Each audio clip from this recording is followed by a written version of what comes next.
நீதிமொழிகள் 19 அதிகாரம் 23 கர்த்தருக்கு பயப்படுதல் ஜீவனுக்கு ஏதுவானது, அதை அடைந்தவன் திருப்தி அடைந்து நிலைத்திருப்பான், தீமை அவனை அணுகாது.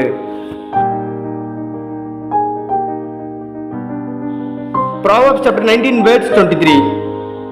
The fear of the Lord leads to life, then one rests content, untouched by trouble.